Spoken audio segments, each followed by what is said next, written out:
السلام علیکم ناظرین، پروگرام میں خوش آمدید۔ کل پاکستان کے نئے نویلے وزیر اعظم راجہ پرویز اشرف کی قسمت کا فیصلہ ہو سکتا ہے۔ سپریم کورٹ کے اندر NRO امپلیمنٹیشن کیس کے حوالے سے کل پروسیڈنگز ہوں گی۔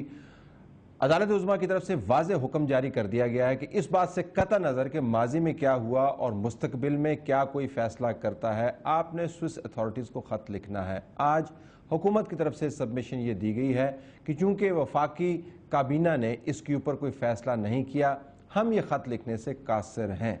دوبارہ سے وہی معاملہ شروع ہو رہا ہے۔ یہ کہاں پہ جا کے رکے گا، اور آیا اس سے جمہوریت اور نظام مستحکم ہو رہا ہے یا اس کے اندر ایسی خرابی پیدا ہو سکتی ہے جس سے یہ نظام مکمل طور پر گر جائے؟ انصار عباسی صاحب روزنامہ دا نیوز کی طرف سے ہمیں جوائن کر رہے ہیں بطور تجزیہ نگار اور صحافی۔ بہت شکریہ آپ نے ہمیں جوائن کیا۔ بابر ستار ایڈوکیٹ ہائی کورٹ، اس معاملے پر بہت عرصے سے لکھ رہے ہیں اور اس خواہش کے ساتھ کہ شاید کہیں پہ جا کے یہ معاملہ رک جائے، لیکن رک نہیں رہا۔ آپ کا بھی بہت شکریہ۔ فیصل شکریل ایکسپریس نیوز کے کورسپونڈنٹ ہے، کورٹ کو کور کرتے ہیں تفصیل کے ساتھ، آج بھی یہ کورٹ کے اندر موجود تھے، آپ کا شکریہ۔ شرجیل میمن صاحب information minister, Sindh assembly, Pakistan Peoples Party, member ہیں پروونشل اسمبلی کے۔ شرجیل صاحب آپ کا بھی شکریہ۔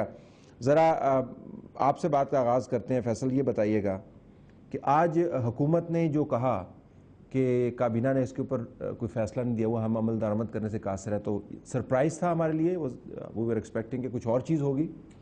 سرپرائز اس سینس میں طلعت صاحب تھا کہ جب لاسٹ ڈیٹ آف ہیئرنگ پر اٹارنی جنرل صاحب اپیئر ہوئے عدالت کے سامنے اسی کیس میں، تو انہیں واضح طور پہ یہ کہہ دیا گیا تھا کہ آئین اور قانون کے مطابق وزیر اعظم کے خلاف ایکشن لیا جائے گا اگر عدالتی احکامات پر منع عمل نہیں کیا گیا۔ اتنا کلیئر انداز میں بتایا، ٹھیک۔ عدالت نے یہ بات ظاہر کر دی تھی۔ اس کے بعد اس قسم کی توجیہ پیش کرنا، اس قسم کا لاجک لے کے آنا عدالت کے سامنے کہ کیونکہ آرٹیکل 90 کے انڈر جو ہے کابینہ کا ایک رول ہے اور وزیر اعظم جو ہیں ان کی ایڈوائس کے اوپر عمل کرتے ہیں، اور کابینہ نے ابھی تک کوئی فیصلہ نہیں کیا، وزیر اعظم صاحب نے بھی اس لیے خط لکھنے سے وہ قاصر ہیں۔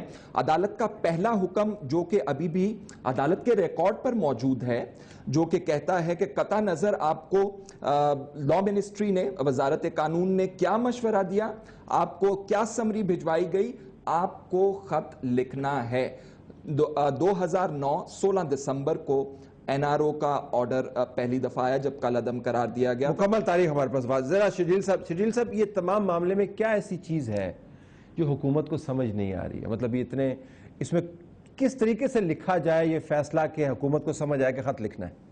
پہلی بات یہ کہ اس میں ہم تو کلیئر ہیں، میرے خیال سے شاید دوسرے لوگ کلیئر نہیں ہو سک رہے۔ ہم اس لیے کلیئر ہیں کہ آرٹیکل 248 کے تحت صدر پاکستان کو امیونٹی حاصل ہے، یہ آئین پاکستان نے کہا ہے۔ اگر کسی کو اعتراض ہے یا کوئی اپنا من پسندیدہ فیصلہ لانا چاہتا ہے تو برائے مہربانی پارلیمنٹ میں اس امیونٹی کو ختم کر لے تو سارے فساد کی جڑ ختم ہو جائے گی۔ اگر آپ یہ چاہتے ہیں کہ پارلیمنٹ میں اور کانسٹیٹیوشن میں جو ہے ایک امیونٹی حاصل ہے پریزیڈنٹ کو، اس کے باوجود ہم خط لکھیں، تو میرے خیال سے وہ جو بھی کرے گا آرٹیکل 6 کا مرتکب ہوگا۔ پاکستان پیپلز پارٹی کا کوئی ممبر آرٹیکل 6 کا مرتکب نہیں ہونا چاہتا اور نہ ہی ہو سکتا ہے، کیونکہ ہم آئین توڑنے والے نہیں ہو سکتے۔ آئین توڑنے والے وہ ہو سکتے ہیں جو کہ پرویز مشرف کو نظریہ ضرورت کے تحت وردی میں الیکشن لڑنے کی اجازت دے دیں، اور جو ان کو غیر آئینی اقدامات کو آئینی قرار دے دیں، وہ تو آئین توڑنے والے ہو سکتے ہیں، باقی ہم آئین نہیں توڑ سکتے۔ اچھا، میں گزارش آپ سے کر لوں، یہ جو آپ نے بات کی، چلے واضح ہو گیا کہ ایٹ لیسٹ اگر آپ اسی کو اگر آپ استثناء کو ہی آرگو کرتے تو بڑی اچھی بات تھی، لیکن گیلانی صاحب کے کیس سے لے کے اب تک کیا کیا چیزیں سامنے نہیں آئیں؟ گیلانی صاحب نے کہا جی مجھے پتہ نہیں تھا، اچھا میں نے فیصلہ کر دیا، میں نے تو اس کو امپلیمنٹ نہیں کرنا تھا، میں نے اس کو فالو نہیں کیا۔ اچھا دیکھیں جی، یہ تو آئین کے اندر ہم دیکھیں گے، اگر اس کی وجہ بنی مجھے واپس جانے دیں۔ آج وہ کہہ رہے ہیں جی کہ کابینہ کا فیصلہ نہیں۔ دیکھیں، اگر آپ کی حکومت کی طرف سے ایک سٹینڈ لیا گیا ہوتا تو آسان تھا بحث کرنا، لیکن آپ استثناء کے اوپر آرگو تو کرتے ہیں ٹی وی کے اوپر، لیکن کورٹ کے اندر جا کے آپ کے آرگومنٹ بالکل مختلف ہوتے ہیں۔ اس کی کیا وجہ؟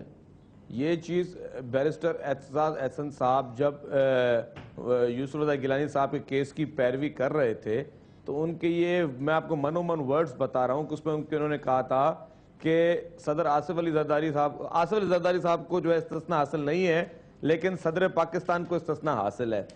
ایک نجی ٹی وی چینل کے انٹرویو میں صدر پاکستان یہ کہہ چکے ہیں کہ جس دن میری صدر کی جو مدت ہے وہ ختم ہو جائے گی میں خط لکھنے کے لیے آپ 100 خط لکھ لیں جس کو لکھنا ہے. لیکن ہم لوگ کلیئر ہیں کہ خط نہیں لکھا جا سکتا کیونکہ ان کو آرٹیکل 248 کے تحت امیونٹی حاصل ہے.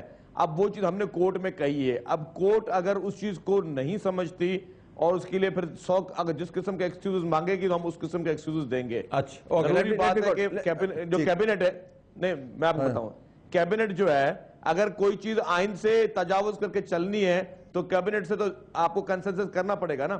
کیبنٹ آپ کو اجازت نہیں دیتی. آپ کہہ رہے ہیں کہ تمام کتاب سپریم کورٹ جو ہے وہ آئین سے تجاوز کر رہی ہے اور کابینہ جو ہے وہ آئین کے تابع کام کر رہی ہے. یہ دیکھیں نا, یہ آرگومنٹ کوئی بنتا نہیں ہے. But I take your point کہ آپ نے کنسسٹنٹ. ہاں جی طلعت صاحب اگر آپ اجازت دے دو تو جو پوائنٹ بنتا ہے وہ میں دے دوں آپ کو. بتائیے. مجھے یہ بتائیں کہ کیا وجہ ہے کہ یہ کنٹیمپٹ کا جو بھی قانون نام نہاد کنٹیمپٹ کا قانون ہے وہ صرف پاکستان پیپلز پارٹی کے لیے بنا ہوا ہے. میں ایک سوال پوچھتا ہوں, بابر ستار صاحب بھی بیٹھے ہوئے ہیں, انصار عباس صاحب بھی بیٹھے ہوئے ہیں, فیصل شکیل صاحب بھی بیٹھے ہوئے ہیں, آپ تینوں اور آپ بھی چوتھے. آپ مجھے ایک سوال جواب دیتے, میں اپنی ساری بحث ختم کرتا ہوں, وائنڈ اپ کر دیتا ہوں کہ ہم تو آرٹیکل 248 کا دفاع کرتے ہوئے خط نہیں لکھ رہے, ہم یہ کہہ رہے ہیں نا اگر اس چیز میں غلط ہے تو اس کو آئین کورٹ تشریح کرے. میں جواب دے دوں, استثناء ہے یا نہیں ہے؟ جواب دے دوں میں. نہیں پہلے میں جواب دے لے, سن تو لے. ہم پہ آج سے 2 ماہ پہلے فیصل آباد میں ججوں کو جوتے اٹھا کے مارا گیا, ججز ہڑتال پہ گئے, اسٹرائک کی کہ ہمیں انصاف دیا جائے, اس پہ کوئی کنٹیمپٹ کا نوٹس نہیں. کیوں جج کی بات نہ ماننا کنٹیمپٹ ہے؟ جج کو جوتا مارنا کنٹیمپٹ نہیں ہے؟ چلے ٹھیک. اچھا میں اپنا جواب ڈیفر کرتا ہوں. میں ذرا بحث کو ذرا بابر اور انصار کے پاس لے کے come to this point Babar کہ یہ معاملہ جو ہے وہ حکومت اب دوبارہ استثناء کی بات کری, یعنی ایک ایسا چیپٹر دوبارہ کھول گیا کہ لوگ تنگ آ جائیں گے اور آ گئے ہیں. وہ کہتے ہیں جی آپ کا یہ معاملہ ختم ہی نہیں ہو پا رہا, ہماری زندگی کے اندر دوسرے عذاب ہیں. تو کیا یہ اسٹریٹجی ہے کہ اتنا اس کو طوالت دی جائے کہ آخر میں آ کے اس کی پبلک اہمیت جو ہے کم از کم ختم ہو جائے؟ طلعت بھائی میرا تو تجزیہ ختم ہو گیا ہے.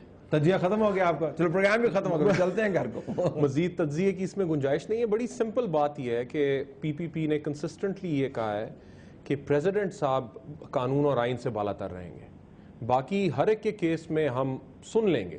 گیلانی صاحب کو عدالت نے فارغ کیا, وہ گھر چلے گئے, وہ ڈس ایگری کریں اس فیصلے کے ساتھ, لیکن فیصلہ مان لیا انہوں نے. لیکن جب فیصلہ کوئی ایسا ہوگا جس کی پہنچ پریزیڈنٹ آصف علی زرداری کی ذات تک ہوگی تو اس فیصلے کو نہیں مانیں گے. سو ایک ان کی کنسسٹنٹ پالیسی ہے. جو شرجیل میمن صاحب نے کہا کہ اعتزاز صاحب نے بات کی, وہ بات ان کی صحیح نہیں ہے. یہ آرگومنٹ دیا گیا تھا اور پھر وڈرا کر لیا گیا تھا جی. اور پھر عدالت نے انہیں کہا کہ آپ اس کے اوپر اپنے جو بھی آپ کے آرگومنٹس ہیں آپ پیش کیجئے, تو انہوں نے کہا نہیں, مجھے انسٹرکشن یہ ہے کہ میں نے اس کے اوپر بات نہیں کرنی اور میں بات نہیں کروں گا. اور انہوں نے نہیں بات کی عدالت کے اندر آرٹیکل 248 2 اور 3 پہ. اور ان کا اپنا ویو پوائنٹ ہو سکتا ہے کہ کہیں یہ نہ ہو کہ عدالت تشریح کر دے ان آرٹیکلز کی بھی. یہ سب کو پتہ چل گیا کہ پیپلز پارٹی کا باٹم لائن تو کلیئر ہے کہ صدر آصف علی زرداری کے اوپر. اچھا ایک چیز اگر اجازت دیں طلعت صاحب, بابر ستار صاحب سے ایک سوال پوچھ رہے ہیں. جی پوچھ لیں, 2 سوال ہو جائیں گے. بابر آپ وکیل آپ مجھے بتائیں کہ آرٹیکل 248 ہے کیا چیز اور وہ کہتا کیا ہے؟ اچھا چلیں ابھی اس کے اوپر یہ 2 سوال ہو گئے جی. انصار ذرا اس کے اوپر ہے کہ یہ معاملہ جو ہے it's the same old chapter. دیکھیں جس طرح آپ نے کہا نا کہ یا تو پاکستان پیپلز پارٹی کی گورنمنٹ کا کوئی ایک سٹانس ہوتا, یعنی انہوں نے ہر دن ایک سٹانس بدلا, کوئی کنسسٹنسی نہیں. جب NRO کیس آیا تو جب ان کو کہا گیا کہ آپ لسٹ پیش کریں تو سب سے اوپر انہوں نے نام آصف علی زرداری صاحب کا لکھا, ان کے اگینسٹ لکھا کہ $1.6 بلین واٹ ایور جو بھی رقم تھی. اس کے بعد انہوں نے خود ڈیمانڈ کیا کہ تمام کے تمام کیسز کھولے جائیں. انہوں نے امیونٹی نہیں مانگی, آج تک انہوں نے امیونٹی نہیں مانگی. جو باتیں یہ ٹاک شوز میں کرتے ہیں ہم ان کو کہتے رہے کہ یہ سپریم کورٹ کے سامنے جا کے کہیں, اور اس وقت کریں جب وہ کرنی چاہیے تھی, وہ نہیں کی جا رہی. اب دیکھیں, اب مسئلہ آرٹیکل 248 کا نہیں, مسئلہ صرف ہے کہ کسی بھی, جس طرح بابر صاحب کہہ رہے تھے کہ کسی بھی لحاظ سے پریزیڈنٹ زرداری صاحب کے اگینسٹ کیسز نہیں کھلنے چاہیے. میں تو ابھی بھی یہ کہتا ہوں کہ آپ کہہ دیں, کل جا کے کورٹ میں کہہ دیں کہ خط ہم اس طرح لکھ دیتے ہیں کہ آرٹیکل 248 کی پریزیڈنٹ کو امیونٹی ہے, یہ آپ نہیں کھول سکتے. باقی جو کو اکیوزڈ ہیں ان کو آپ نے کیوں امیونٹی دی ہوئی ہے, ان کو کیوں آپ نے کانسٹیٹیوشنل امیونٹی دی ہوئی ہے؟ اس لیے دی ہے کہ یو نو دا فیکٹ کہ جب کیس کھلے گا تو زرداری صاحب کے خلاف آج تو کیس نہیں چلے گا, لیکن سال بعد 1.5 سال بعد. اور کوئی ایکیوزڈ کون ہے ذرا اس کے اوپر بھی کو ایکیوز جو کورٹ میں سامنے بھی تھا، میرا 6-7 لوگ تھے، 6-7 لوگ، ساروں کو immunity اور نہیں ہے، سارے تو صدر نہیں ہیں اور یہ خود اور ایک بھی پبلک آفس ہولڈ نہیں کر رہا، جتنے بھی کو ایکیوز ہیں ان میں سے، اور پھر فورن نیشنلز بھی ہیں۔ 2 سوال ٹیبل پر ہیں اور ایک سوال میں ساتھ یہ بھی ایڈ کروں گا۔ اچھا ایک چھوٹا سا اگر میں ایک اور جو انہوں نے کہا نا کہ اگر ہم نے لکھ دیا تو پھر ہمارے پہ تو سزائے موت آرٹیکل 6 ایبروکیشن کی بات کرتا ہے، قانون کی وائلیشن تو روز کرتے ہیں، مسنگ پرسنز کی وائلیشن آئین کی وائلیشن ہے، یہ تو ہر روز وائلیشن ہوتی ہیں۔ ذرا اس کے اوپر لیکن واپس آؤں گا کہ پبلک کے اندر اگر آپ نے قانون اور آئین اور جمہوریت کا نام اور سر بلند کرنا تھا تو یہ کیس جو ہے it has become a drag. لوگ جو ہیں اب جب ہم بات کرتے ہیں تو وہ ٹی وی سوئچ آف کر دیتے ہیں، وہ یہ خبریں نہیں پڑھتے ہیں۔ ہمارے خیال میں بہت اہم معاملہ اور ہے بھی اہم معاملہ کہ آپ نے کس کو استثناء حاصل ہے کس کو نہیں ہے، اور عدالت کا حکم ماننا چاہیے یا نہیں ماننا چاہیے، یہ پبلک ڈیبیٹ ہونی چاہیے تھی، لیکن اس کیس کے بعد لوگوں نے ہاتھ جوڑنے شروع کر دیے۔ بس معاملہ کس طرف جا رہا ہے، عظیم بریک کے بعد واپس آتے ہیں تو 3-4 نقطے ہیں، نئے نہیں ہیں لیکن ان کا زاویہ ہے وہ راجہ پرویز اشرف کے حوالے سے ہیں، وہ ہم آپ کے سامنے رکھیں گے۔